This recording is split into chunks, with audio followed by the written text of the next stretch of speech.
ሰው መጀመሪያ ከራሱ ጋር መታረቅ አለበት። ውስጡ የሚመላለሰው በጭንቅላቱ በልቡ የሚመላለሰው ነገር ወደ ፖዚቲቭ ነገር ቀይሮ መጀመሪያ ከራሱ ጋር መታረቅ ያልቻለ ሰው ከሁለተኛ ሰው ከጎረቤቱ ከማህበረሰቡ ከሀገሩ ጋር ሰላም ሊኖረው አይችልም። ስለዚህ ሰላም የሚጀምረው መጀመሪያ ከራስ ጋር በመነጋገር ነው። ከዛ ፖዚቲቭ ነገሩን ይዞ ከመጣ በኋላ ወደ መድረክ ከሌላው ጋር መወያየት የሚያስፈልግ ይመስለኛል። ስለዚህ ብሔራዊ ምክክሩ ወሳኝ ነው፣ ለኛ ወሳኝ ነው። አሁን ኢትዮጵያ ሕዝብ ቆም ብሎ ማሰብ ያለበት የሚመስለኝ በዚህ በ21ኛው ክፍለ ዘመን ምናልባት ጥቂት ዓለም ላይ ካሉት ሕዝቦች እርስ በራሳችን የምንዋጋው በጣም በሚያሳዝን ሁኔታ አንዷ ኢትዮጵያ ነው።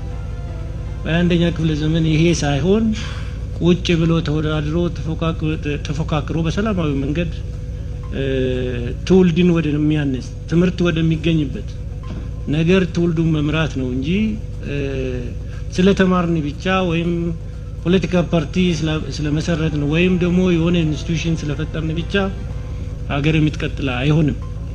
ስለዚህ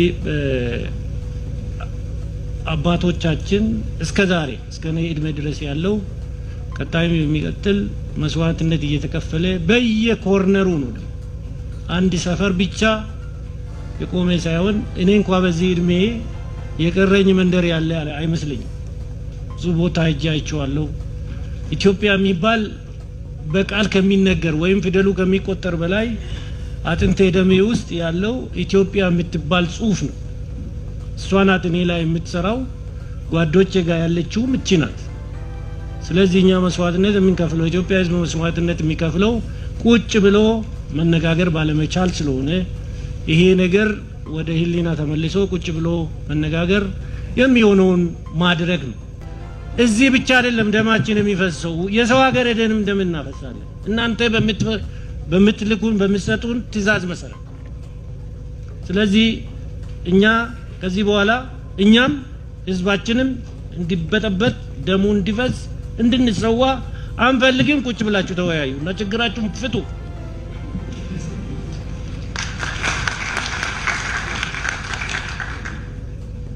ስለዚህ ይሄ የእያንዳንዱ የኢትዮጵያ ወታደር ድምጽ ነው። ለዚህ ብሔራዊ ምክክር ሁሉንም አስተዋጽኦ ማድረግ አለብን።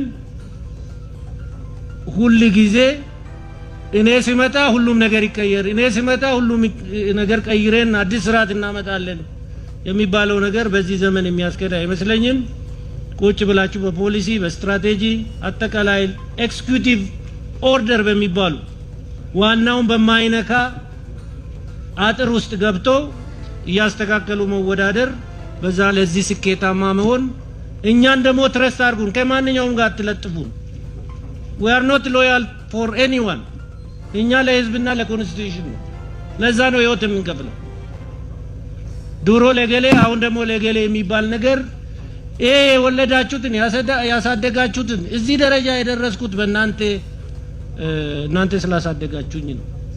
ስለዚህ ያሳደጉትን መልሶ ለሌላ ሰው መስጠት የኢትዮጵያ ባህልም አይደለም። ሰው ሀገር ዞሬን እናያለን። እኛ ወታደር ዩኒፎርም ለብሶ ሲሄድ የጎሪጥ ነው የምናየው። ስሙን፣ ቁመቱን፣ አነጋገሩን እያየን እንፈርጀዋለን። አሜሪካ ሀገር መጀመሪያ እኔ አንድ ጊዜ የኢትዮጵያ ልብስ ለብሼ አውቶቡስ ባቡር እየጠበቅኩ ያለው አንዱ መጣ። ከዛ ምን አለኝ? የሰር እለፍና ያዝ አንተ ስለ አገሬን ስላገለገልክ አመሰግናለሁ ብሎ ነው ሰላምታ ይሰጠኝ። ለምንድን ነው እኛ ይሄ ባህል የማይኖረን? ለዛ ነው እኮ ወደ መንደር የምንወጣው። አገራዊ ነገር ላይ ማትኮር ክብር ሊኖረን እኛ መንግስት ሆነን እያለን መንግስት መስርተን እያለን በቅኝ ግዛት የሚረገጡ የነበሩ ዛሬ እኛን የሚበልጡ አሉ። ስለዚህ ለራስ መጀመሪያ ክብር ሰጥቶ ከዛ ማየት ጥሩ ነው ይላለው። አመሰግናለሁ። ሰው መጀመሪያ ከራሱ ጋር መታረቅ አለበት። ውስጡ የሚመላለሰው በጭንቅላቱ በልቡ የሚመላለሰው ነገር ወደ ፖዚቲቭ ነገር ቀይሮ መጀመሪያ ከራሱ ጋር መታረቅ ያልቻለ ሰው ከሁለተኛ ሰው ከጎረቤቱ ከማህበረሰቡ ከሀገሩ ጋር ሰላም ሊኖረው አይችልም። ስለዚህ ሰላም የሚጀምረው መጀመሪያ ከራስ ጋር በመነጋገር ነው። ከዛ ፖዚቲቭ ነገሩን ይዞ ከመጣ በኋላ ወደ መድረክ ከሌላው ጋር መወያየት የሚያስፈልግ ይመስለኛል። ስለዚህ ብሔራዊ ምክክሩ ወሳኝ ነው፣ ለኛ ወሳኝ ነው።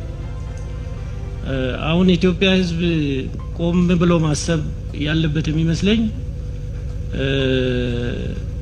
በዚህ በ21ኛው ክፍለ ዘመን ምናልባት ጥቂት ዓለም ላይ ካሉት ህዝቦች እርስ በራሳችን የምንዋጋው በጣም በሚያሳዝን ሁኔታ አንዷ ኢትዮጵያ ነው። በ21ኛው ክፍለ ዘመን ይሄ ሳይሆን ቁጭ ብሎ ተወዳድሮ ተፎካክሮ በሰላማዊ መንገድ ትውልድን ወደሚያነስ ትምህርት ወደሚገኝበት ነገር ትውልዱን መምራት ነው እንጂ ስለተማርን ብቻ ወይም ፖለቲካ ፓርቲ ስለመሰረትን ወይም ደግሞ የሆነ ኢንስቲትዩሽን ስለፈጠርን ብቻ ሀገር የምትቀጥል አይሆንም። ስለዚህ አባቶቻችን እስከዛሬ እስከ እኔ እድሜ ድረስ ያለው ቀጣይም የሚቀጥል መስዋዕትነት እየተከፈለ በየኮርነሩ ነው። አንድ ሰፈር ብቻ የቆመ ሳይሆን እኔ እንኳን በዚህ እድሜ የቀረኝ መንደር ያለ አይመስለኝም። ብዙ ቦታ ሄጄ አይቼዋለሁ። ኢትዮጵያ የሚባል በቃል ከሚነገር ወይም ፊደሉ ከሚቆጠር በላይ አጥንቴ ደሜ ውስጥ ያለው ኢትዮጵያ የምትባል ጽሑፍ ነው። እሷ ናት እኔ ላይ የምትሰራው፣ ጓዶቼ ጋር ያለችው እቺ ናት። ስለዚህ እኛ መስዋዕትነት የምንከፍለው ኢትዮጵያ ሕዝብ መስዋዕትነት የሚከፍለው ቁጭ ብሎ መነጋገር ባለመቻል ስለሆነ ይሄ ነገር ወደ ህሊና ተመልሶ ቁጭ ብሎ መነጋገር የሚሆነውን ማድረግ ነው።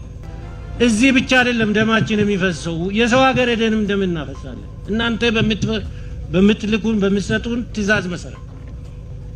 ስለዚህ እኛ ከዚህ በኋላ እኛም ህዝባችንም እንዲበጠበጥ ደሙ እንዲፈስ እንድንሰዋ አንፈልግም። ቁጭ ብላችሁ ተወያዩ እና ችግራችሁን ፍቱ።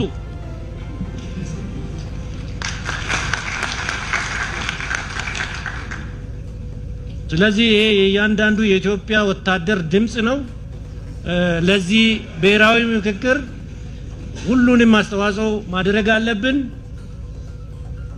ሁሉ ጊዜ እኔ ሲመጣ ሁሉም ነገር ይቀየር፣ እኔ ሲመጣ ሁሉም ነገር ቀይረን አዲስ ስርዓት እናመጣለን የሚባለው ነገር በዚህ ዘመን የሚያስከዳ አይመስለኝም። ቁጭ ብላችሁ በፖሊሲ በስትራቴጂ አጠቃላይ ኤክስኪዩቲቭ ኦርደር በሚባሉ ዋናውን በማይነካ አጥር ውስጥ ገብቶ እያስተካከሉ መወዳደር፣ በዛ ለዚህ ስኬታማ መሆን። እኛን ደግሞ ትረስት አድርጉን፣ ከማንኛውም ጋር አትለጥፉን። we are not loyal for anyone። እኛ ለህዝብና ለኮንስቲቱሽን ነው። ለዛ ነው ህይወት የምንከፍለው። ድሮ ለገሌ አሁን ደግሞ ለገሌ የሚባል ነገር የወለዳችሁትን ያሳደጋችሁትን እዚህ ደረጃ የደረስኩት እናንተ ስላሳደጋችሁኝ ነው። ስለዚህ ያሳደጉትን መልሶ ለሌላ ሰው መስጠት የኢትዮጵያ ባህልም አይደለም። ሰው ሀገር ዞሬን እናያለን። እኛ ወታደር ዩኒፎርም ለብሶ ሲሄድ የጎሪጥ ነው የምናየው። ስሙን፣ ቁመቱን፣ አነጋገሩን እያየን እንፈርጀዋለን። አሜሪካ ሀገር መጀመሪያ እኔ አንድ ጊዜ የኢትዮጵያ ልብስ ለብሼ አውቶቡስ ባቡር እየጠበቅኩ ያለው አንዱ መጣ። ከዛ ምን አለኝ?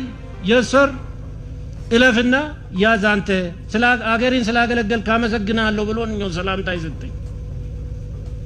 ለምንድን ነው እኛ ይሄ ባህል የማይኖረን? ለዛ ነው እኮ ወደ መንደር የምንወጣው።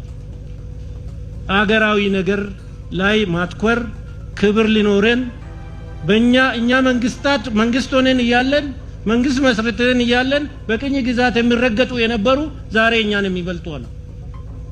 ስለዚህ ለራስ መጀመሪያ ክብር ሰጥቶ ከዛ ማየት ጥሩ ነው ይላለው። አመሰግናለሁ።